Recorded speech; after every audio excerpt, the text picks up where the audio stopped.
E assim, ela marca essa transição. Essa exaltação elevada dos sentimentos. A escola romântica. Olá, queridos ouvintes, tudo bem com vocês? Que bom vê-los aqui novamente.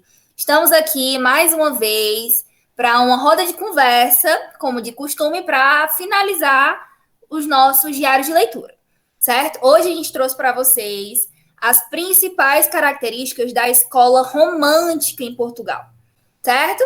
A gente vai dar início, como sempre, com aquele breve contexto histórico para embasar as nossas discussões. E para começar a discussão, né, como a Vitória já comentou, a gente vai partir desse contexto histórico.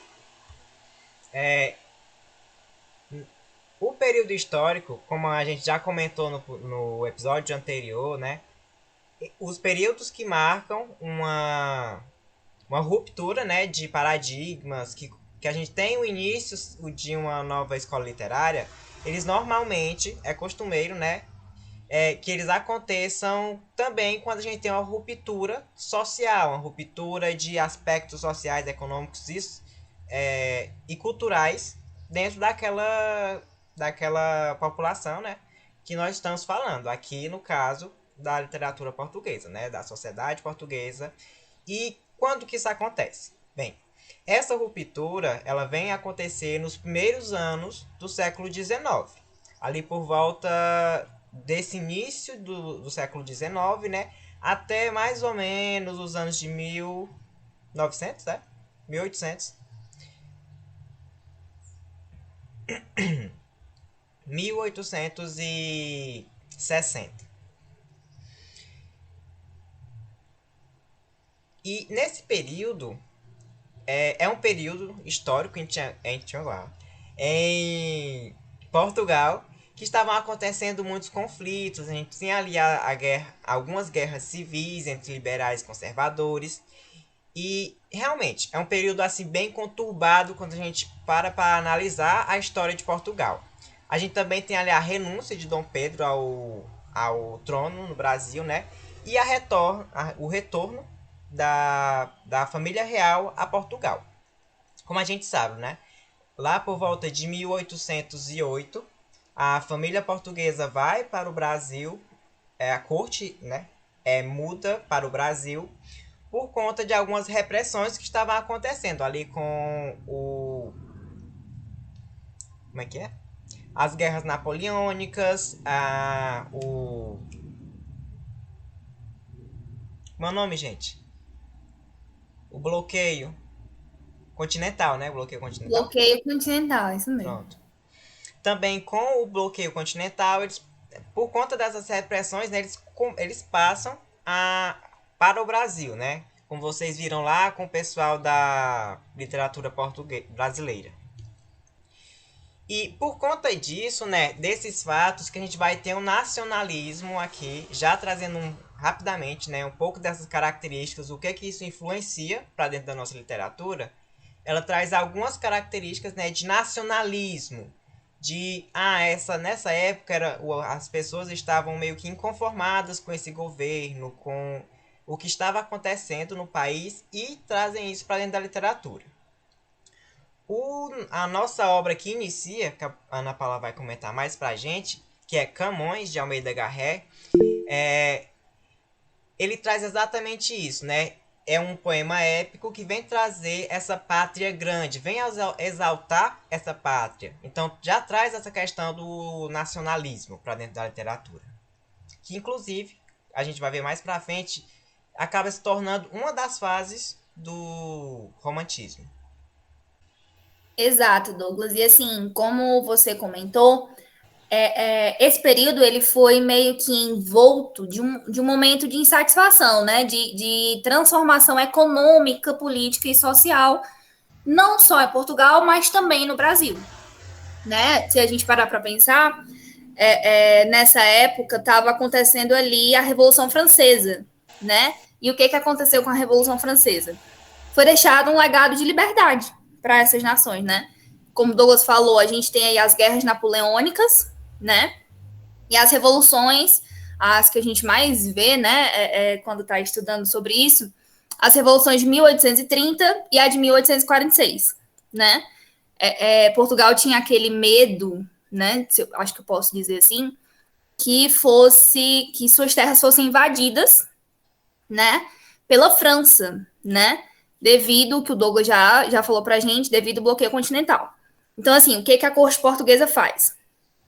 Ela vai para o Brasil, ela se muda para o Brasil, e com isso, acho que a gente pode dizer que surgiu uma nova era, né? Foi uma nova era para receber, né, a coroa, a família real no Brasil, certo? E a partir desse momento, né, com a ausência da corte portuguesa, a gente tem também em Portugal a reestruturação daquela nação, né? Que é quando começa a independência do Brasil, o É, processo de independência do Brasil. inclusive, essa reestruturação é parte do que causou essa insatisfação por parte da população, né? Que é transmitida para a literatura. Então, o romantismo ele teve início na Alemanha, na Inglaterra e também na França, mas em Portugal ele só surge no século XIX. O início dessa escola literária é marcada pela publicação da obra de Almeida Garrett, que é Camões, mas o romantismo ele só vai pegar no tranco realmente lá em 1836 com a publicação de A Voz do Profeta, de Alexandre Herculano. E tem uma sequência de obras lançadas posteriormente.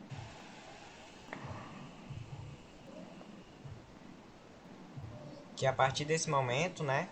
Que a partir da publicação de A Voz do Profeta, que começam, como a Ana Paula comentou, né? Começam a aparecer obras que, como é que eu posso dizer?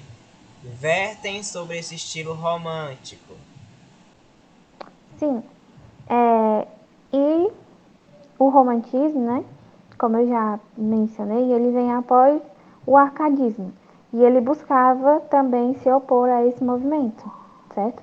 Mas ele valorizava a racionalidade, o arcadismo, né? Valorizava a racionalidade, enquanto o romantismo ele valorizava as emoções, que tinha como características principais, né, o amor, a religião e também a nacionalidade. O romantismo ele também, em Portugal, ele influenciou outras áreas, como a pintura, as esculturas e também a arquitetura e os jardins. Nessa época foi quando surgiu o neomanuelismo, que é uma principal corrente de arquitetura da época, desse período. Pronto, mas já que a gente compreende, né, que quando surgiu o romantismo, né, que ele teve essa sua grande produção durante essa como eu posso dizer, primeira metade do século XIX, ótimo. Mas o que seria, assim, o romantismo? O que caracteriza o romantismo? O romantismo quer dizer que tudo que foi escrito, foi produzido aqui na literatura, é algo que vem falar de amor? É algo que vem falar da natureza? Que, se a gente parar para pensar só nisso, né, romântico, algo romântico, a gente pensa imediatamente nessas coisas, mas não é bem assim. As características do movimento romântico, elas envolvem outras coisas, outros aspectos que se remetem ao como a Ana Paula falou, né? Esse sentimentalismo, a exaltação da pátria, também a exaltação da natureza e o orgulho da nação. Como a gente vai ver um pouco mais à frente, essas características, né, mais aprofundadamente. Até por isso, né, por conta dessa questão da exaltação da pátria, que as primeiras manifestações, elas vêm tratar de quê? Vêm tratar da cavalaria da Idade Média. Ou seja, ela vem retomar aqueles romances medievais. Eles trazem o cavaleiro, o herói, que é a figura, ali mesmo, a figura que representa um ideal. Vocês lembram lá quando a gente falou do trovadorismo, o herói, ele representa esse ideal de virtude. Então, ele é um ideal para a pátria. Então, ele é um símbolo da pátria. Aqui no Brasil, como vocês bem já viram com as meninas da Brasileira, qual é o nosso herói que vem ser tratado no romantismo? É o índio. Para o português, o herói é o cavaleiro. E o romantismo, né, ele vem trazer, principalmente, né, das coisas que ele traz de novidade para a literatura, ele vem trazer um novo paradigma para o que era escrito. Mas como assim? Como que ele inova? Como é que ele traz esse novo paradigma para a literatura? Bem, primeiramente, ele liberta as emoções. Como a Ana Paula comentou pra gente, o arcadismo, né, ele era mais centrado em algo racional. Ele era muito racional. Ele pensava as coisas sobre a ótica da razão. Aqui não. Como a Ana Paula comentou pra gente, o romantismo ele vem exatamente se opor a essa questão do racional. Então ele expurga o racional e ele vem trazer aqui uma carga emocional para dentro do texto. E com isso, né, ele liberta os artistas para explorar algumas formas mais espontâneas de escrever. A gente pode lembrar que lá no arcadismo, ainda se referindo aquelas obras clássicas, né, se inspirando nisso, a gente tem a composição de sonetos de formas fixas.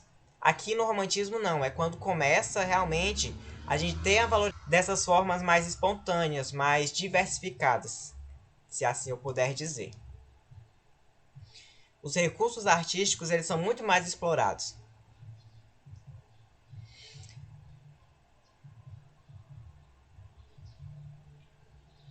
E até hoje, né, a gente tem algumas, digamos, reminiscências desses aspectos culturais do romantismo na nossa sociedade, né? O relacionamento amoroso, quando a gente pensa lá na vassalagem, é um aspecto que a gente traz disso. Mas acho que para a gente compreender melhor isso, né? A gente precisa falar um pouco sobre as características. A gente deu aqui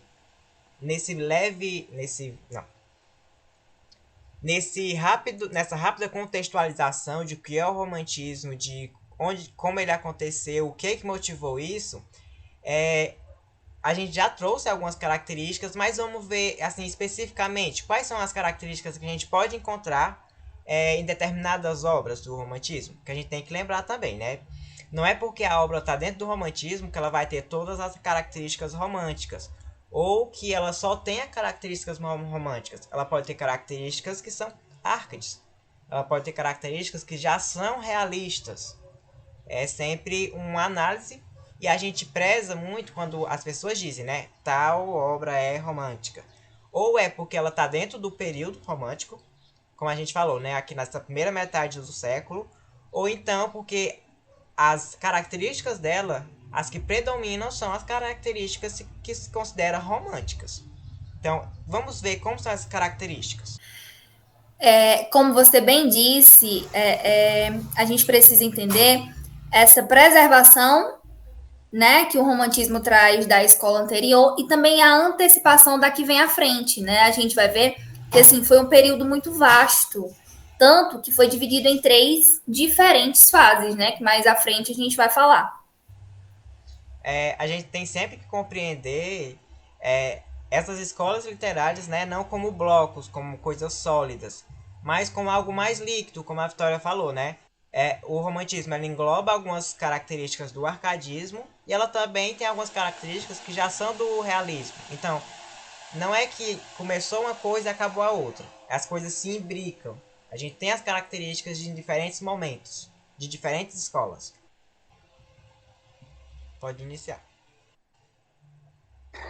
Bom, como o Douglas bem comentou, né, nós precisamos até adentrar essas características, falar um pouco sobre elas, até porque para a gente poder compreender mais sobre essas obras, sobre esses períodos, até porque a gente sabe que o romantismo ele está dividido em 3 períodos, né, na primeira, na segunda e na terceira geração. E há características na primeira, na segunda ou na terceira que ela vai se distinguir, né? Não vai estar só em uma geração, ou pode ser que tenha uma e não tenha na outra. Então a gente está aqui estipulando algumas, mas que tenham consciência disso, né?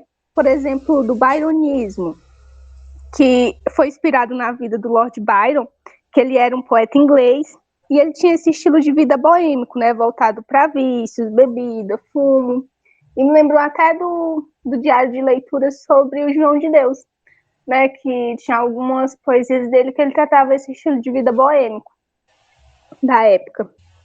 E também nós temos também uma libertação estilística, né, que é quando o romantismo ele traz essa oposição ao classicismo, que é justamente quando chamam que é dada a liberdade da criação, que existe um novo estilo de forma de fazer acontecer a literatura. Então, no caso, eles dispensavam as regras exaltadas, né, pelos clássicos, e eles utilizavam de uma linguagem mais do dia a dia, né, mais coloquial, se assim a gente pode falar. Nós temos também outra característica, que é o subjetivismo, né, presente em muitas escolas, que é justamente essa valorização de opiniões, expressão de pensamento de acordo com as percepções individuais de cada um, também em detrimento da objetividade. Outra característica também muito importante e presente é o sentimentalismo, né? Essa exaltação elevada dos sentimentos, do racionalismo. A gente percebe também que há uma forte expressão da tristeza, da melancolia e saudade também. Inclusive, João de Deus, estou até citando muito ele porque eu falei dele, né? Se você não viu o diário de leitura ainda, vai lá. Ele traz muitos temas, né, nas suas poesias. Como eu falei, ele fala desse bucolismo, mas ele também tem poesias de amor, de diversos temas. Ele trata de muitas coisas. E aí traz o que a gente diz aí sobre as características, né? Que elas não se distinguem somente a uma geração, por exemplo, a primeira geração, né? Pode estar presente em outras também. Uma coisa Nós temos a ideia. uma coisa muito interessante do realismo, do romantismo, como a Isamara está comentando, né? É a questão do subjetivismo. Aqui o eu está muito presente. Enquanto lá no arcadismo e algumas outras escolas eles discutiam outros assuntos, aqui a gente está muito falando do eu. O que tem dentro de mim? Qual é a minha percepção individual do mundo? E ele valoriza muito essas questões da opinião das pessoas, né? De quem está falando ali dentro do poema, dentro do romance. E tenta expressar, né, esses pensamentos, como a Isamara comentou, né? Trazer os sentimentos dele à tona. Trazer esse sentimentalismo à tona. Seja o amor, seja a tristeza. Isso mesmo, Douglas. Inclusive, nós temos até também a idealização, né, que é essa visão ideal das coisas, ou seja, as coisas elas não são vistas não são vistas da forma como elas realmente são, né? Elas são mais idealizadas, mais perfeitas, né? Idealizando realmente uma coisa.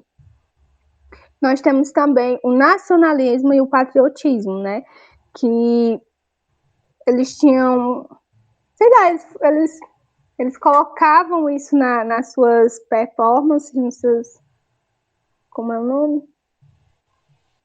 Nas suas obras, né, como forma de recuperar esse orgulho do lugar que eles moravam, né, no caso que era Portugal, de recuperar esses valores da pátria. Então eles exaltavam muito a pátria, destacavam as qualidades, né, como forma realmente de ter esse patriotismo intitulado lá. Nós também temos o culto ao fantástico, né, que é aquela forte tendência para a fantasia, para coisas que não são tão reais assim, né, para os sonhos. Então, a gente tem esse culto aí ao fantástico. Acoplado, nós também temos o culto à natureza, né, que é aquela forte tendência para expressar os sentimentos, esses sentimentos mais ambientais e naturais. nós temos também o saudosismo, né, que é aquela necessidade de se refugiar no passado, de relembrar as coisas que a gente já viveu. Tinha essa expressão de melancolia e saudade, então a gente encontra em bastante poesias, né, e poemas da época. Uma coisa interessante que a Isamara comentou acerca da identificação com a natureza, né? É que muitas vezes essa identificação parte diretamente para a questão do sentimentalismo. Meio que se a personagem dentro da obra, ela tá triste, a natureza também fica triste. Se ela não tá bem, a natureza fica escura, começa a chover. E traz muito disso para dentro da produção mesmo literária, e que a gente pode perceber que é uma influencia bastante até na nossa cultura hoje em dia. A gente vê isso, né? Tá assistindo um filme, por exemplo, aí um personagem tudo na vida dele tá dando errado. Aquele ponto da história que tudo dá errado para já começar a dar certo e ficar bom o filme. Quando tá tudo dando errado, o clima muda, começa a chover, a pessoa chora igual uma louca. Então, a gente percebe que a natureza aqui, ela se transforma para expressar os sentimentos das personagens que estão ali descritas. Do eu lírico que está falando dentro da poesia.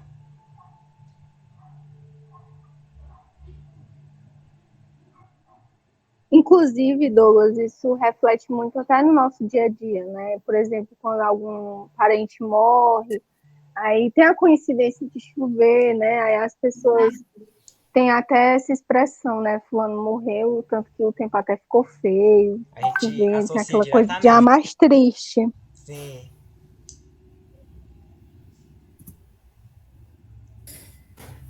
Pronto. Assim, em um geral, as características são essas, né, Isamara? E só que, como a gente já comentou anteriormente, existem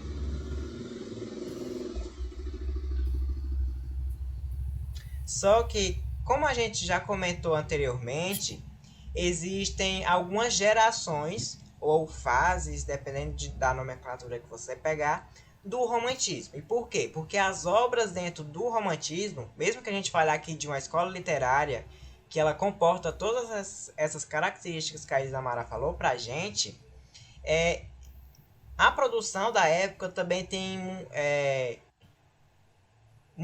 elas eram diferentes. Elas tinham características próprias em determinados núcleos. Inclusive, Alfredo Bose, ele diz que não existe um romantismo, se a gente parar para pensar nessa questão, mas existe romantismo. E por quê? Porque o romantismo, ele é ali uma mistura de estilos. Ele é um movimento que realmente ele vem misturar muita coisa dentro de uma escola só. Como o Alfredo diz, né, ele seria meio que o movimento que vem a se consolidar, esse movimento na literatura, né, como a gente falou, né, de uma libertação da estética literária, desse fazer literário, que só vem se consolidar lá no modernismo, como a gente vai ver daqui a mais duas rodas de conversa.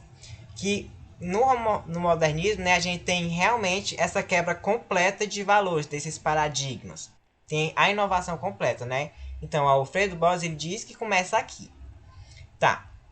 Mas se existem romantismo, quais são esses romantismos? E essa quebra de paradigmas, né, essas inovações, elas não vêm, como a Ana Paula comentou, né, elas não vêm só na literatura, mas elas vêm se expressar na pintura, na arquitetura, em outras áreas da produção cultural de Portugal. Tá. Mas se existem esses romantismos, né? Quais são esses romantismos? A gente costuma dizer que existem gerações, que são 3 romantismos que admitem, né? Cada geração ou fase, cada fase ela admite algumas características específicas, como a gente vai ver primeiramente, né? A gente tem uma primeira fase, que seria a nacionalista. A gente teria a frase ultra romântica, que é a segunda fase. E depois disso, a gente já tem uma fase que ela se encaminha já para o fim do romantismo e que ela já traz algumas características ali do realismo, né? Como as meninas estavam comentando antes. Ela traz um pouco aqui de uma escola, traz um pouco ali da outra.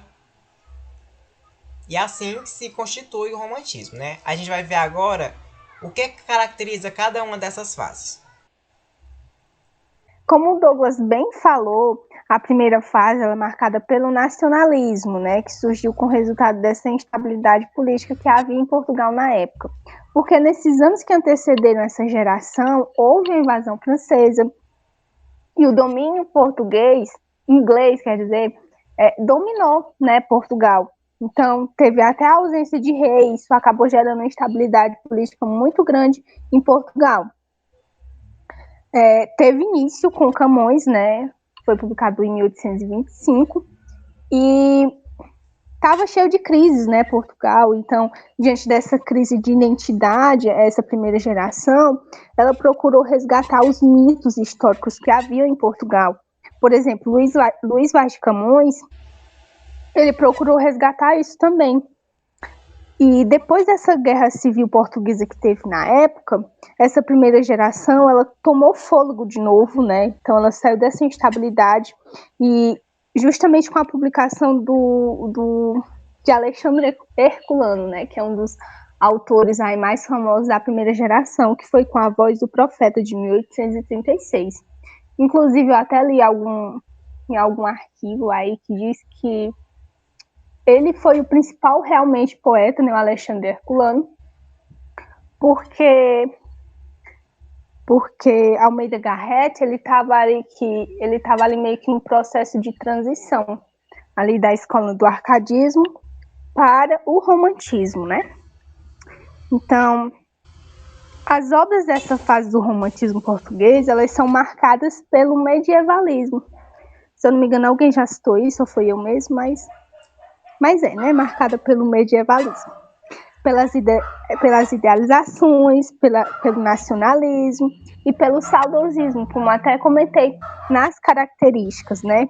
Então, os principais representantes foram Almeida Garrett, Alexandre Herculano, mas como eu falei, né, alguns autores aí, alguns estudiosos consideram mais o Alexandre Herculano como um dos principais autores mesmo, porque o Almeida Garrett ele está mais aí nesse processo de transição. Né? Então, eles voltaram do exílio para empreender esse projeto de retomada da literatura nacional e original. Né? Por isso, nós vimos até nas características a questão do patriotismo, né? Do nacionalismo. A própria retomada do Camões, né? Como a gente tem no texto que inicia o movimento,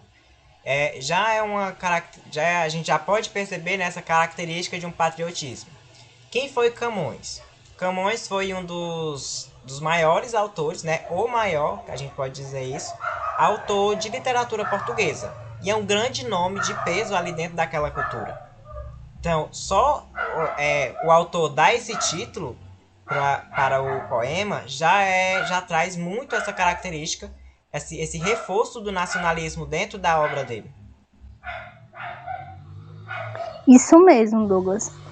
E esses escritores, eles fazem parte de uma geração que chamam de politicamente engajada, né, e defensora do liberalismo.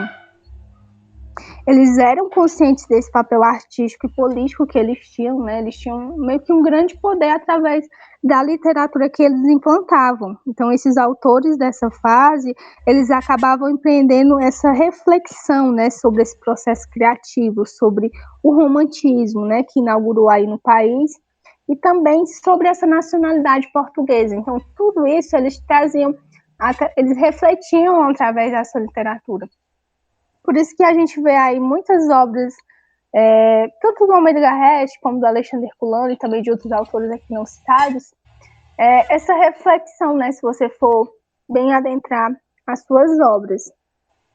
Garrett, junto com Antônio Feliciano de Castilho, que também é outro autor aí que que não é tão conhecido, né? Eles iniciaram esses percursos literários, que foi ainda no arcadismo. Por isso que eu citei anteriormente que alguns autores ainda consideram que eles não são assim romântico, né? Apesar deles terem escrito ali também, terem escrito suas produções ainda também no romantismo, mas eles são considerados por muitos autores também como autores de transição. Por exemplo, para a nova estética literária, né? Mas eles escreveram no romantismo, sim. Então, o Alexandre Herculano, ele é romântico, ele é chamado de, até de, se eu não me engano, é romântico por excelência, né? Porque ele foi até responsável por consolidar as bases do movimento da época e ele deu lugar para os ultrarromânticos da época, inclusive João de Deus, ele iniciou como ultrarromântico e ele acabou indo para um estilo próprio, né, de literatura. Então é por isso que a gente não pode até intitular um autor ali numa caixinha, né? Ele está aqui da primeira geração, esse é da segunda, porque às vezes as obras eles escrevem, mas às vezes não se encaixam. Muito quando a gente fala nas caixinhas, né, de primeira geração, a escola tal, a movimento tal, é mais por uma questão de organização. Mas a gente tem que entender que não, como a gente sempre fala, não é algo sólido, é algo fluido essas nomenclaturas. Pronto, e logo após essa primeira fase, né, essa primeira geração do romantismo, a gente tem uma que ficou conhecido como ultrarromantismo.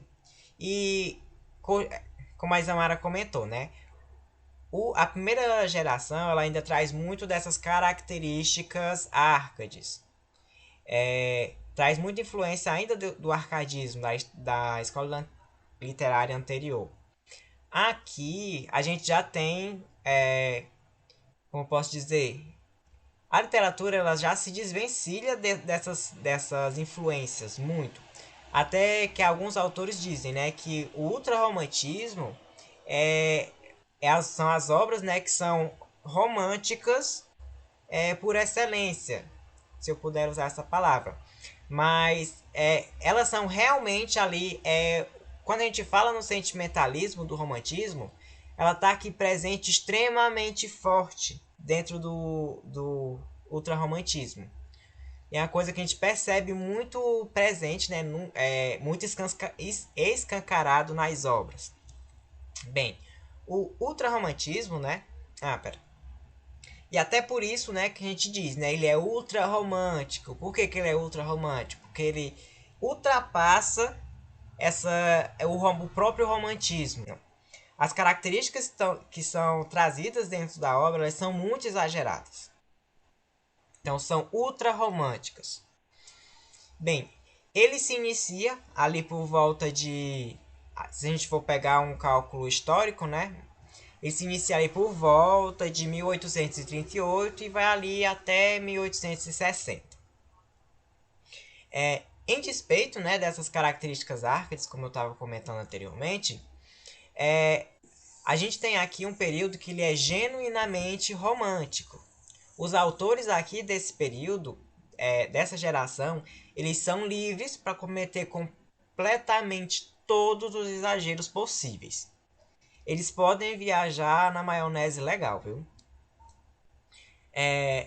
Eles, literalmente, né, eles viajam no mundo da imaginação e na própria anarquia. Eles, se eu não me engano, é o Marcel Moisés que diz que os românticos, os ultrarromânticos, eles são os românticos descabelados. E por quê, né? Porque eles não têm... E por quê, né? Porque eles não têm vergonha. É tudo muito escancarado. E como que ele vai além dos limites, né? Ele ultrapassa essa condição da razão. E aqui o que predomina é o sentimentalismo. Como a Isamara comentou pra gente, né? Uma das principais características e que é uma das principais aqui dentro dessa geração é o subjetivismo. O eu aqui, ele predomina, né? e ele vem falar o que que eu sinto, o que tudo que está acontecendo aqui influencia na minha vida, como que eu me sinto frente a isso. A gente lembra, né, que o romantismo ele também é conhecido, né, pelo mal do século. E por quê? Porque na época as pessoas, como a gente comentou anteriormente, né, as pessoas viviam na boemia. Muitos dos autores eles viviam na boemia e acabavam tendo tuberculose, que é o mal da época, né? É a doença que para a época não tinha cura. Ou seja, se você pegasse, você ia morrer. E é uma coisa que influencia muito aqui na questão desses ultra românticos. Esses jovens que viviam na boemia, né, pegavam a tuberculose e acabavam que como eu posso dizer, eles estavam desenganados. Então, toda a carga sentimental da pessoa tá ali desenganada, que sabe que vai morrer porque tá com doenças sem cura, né? Muitos deles, eles acabam transmitindo isso para dentro das suas obras. Então, esse sentimentalismo que transborda no ultrarromantismo, ele é muitas vezes um sentimentalismo mórbido. Eles falam muito do amor, sim. Eles pensam no que eles poderiam ter vivido, no que eles não viveram. E eles trazem alguns sentimentos pessimistas, como a dor, a tristeza, a solidão, o desespero e até mesmo o escapismo. Se vocês não conhecerem muito bem essa expressão, né? O escapismo ele se refere ao quê? A você escapar daquela situação. E muitas vezes, para os ultrarromânticos, escapar daquela situação era a morte. Então, aqui a morte e amor estão muito atrelados. Como a gente comentou anteriormente, né? Tem a questão da idealização. A mulher aqui no romantismo, principalmente no ultrarromantismo, ela é muito idealizada. Os autores, né, o eu lírico, que fala dentro do texto, ele pensa muito na mulher amada e que ela é linda, que ela é bela, que ela é perfeita. Só que ela é completamente idealizada, assim como a gente via lá no trovadorismo. Por quê? Porque eles não vão ter a chance de alcançar essa mulher. Eles sabem que eles vão morrer, né? Que eles nunca vão conseguir ficar com a amada. E por isso eles trazem esse sentimento para dentro do texto. Uma coisa importante também. Quando a gente fala do ultrarromantismo, a gente logo pensa na poesia, nesses sentimentos exacerbados dos eu líricos. Só que a prosa ele também foi muito forte aqui dentro do ultrarromantismo. Só que esses dois polos, né, da literatura, a prosa e a poesia, quando a gente para analisar, elas estão colocadas, né, elas estão localizadas em lugares distintos quando a gente fala na extensão de Portugal. Em espaços físicos mesmos. A poesia ela se localiza principalmente ali em Coimbra. A produção dela se localiza por Coimbra. Já a produção da prosa, ela se desenvolve muito mais para os portos. Como exemplo dessa produção em prosa, né, a gente tem Camilo Castelo Branco, que ele traz romances, né, como o próprio Amor de Perdição, Amor de Salvação, entre outros romances que estão aqui dentro dessa estética do romantismo, do ultrarromantismo. Outro autor que é muito importante para o ultrarromantismo em Portugal é Soares de Passos, que ele vem trazer as suas poesias e que é dito, né, que ele realmente encarna esse ultrarromantismo. Por quê? Porque ele vem trazer toda essa carga sentimental, toda essa carga de desespero, de desilusão, está ali dentro das suas obras. Então, são dois autores que eu indico aqui para vocês dar uma pesquisada, procurar saber mais sobre essas obras. Amor de Perdição é ótimo. Ele fala ali sobre teria a mulher demônio, Aqui a gente tem em Amor de Perdição, né? A gente tem ali uma dicotomia dessa mulher amada. A gente tem uma mulher demônio e uma mulher anjo. São duas visões diferentes. E que vocês podem perceber isso dando uma lida melhor nessas obras. Fica a dica. Soares passa também com algumas poesias. Uma das suas obras carrega exatamente esse nome, né? Poesias.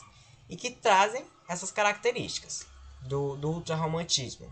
Então, corram atrás. E por fim, né, a gente vai ter a terceira fase do romantismo, né, Vitória? Pronto, é isso mesmo, Douglas. Finalmente, a terceira e última fase, última entre aspas, né? Considerando que lá na frente a gente vai reciclar algumas características dessa escola. Bem, essa terceira fase, essa terceira geração, ela é considerada pré-realista, né? Isso já indica pra gente quem é que vem depois da terceira fase do romantismo, que é o realismo. E assim, ela marca essa transição entre essas duas escolas, né? O realismo / naturalismo português e o romantismo que a gente está vendo aqui.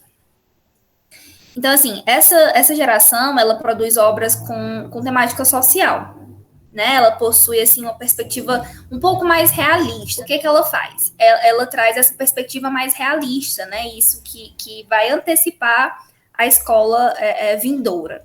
E o que acontece? Os autores, eles estão mais conscientes, certo? E como assim conscientes?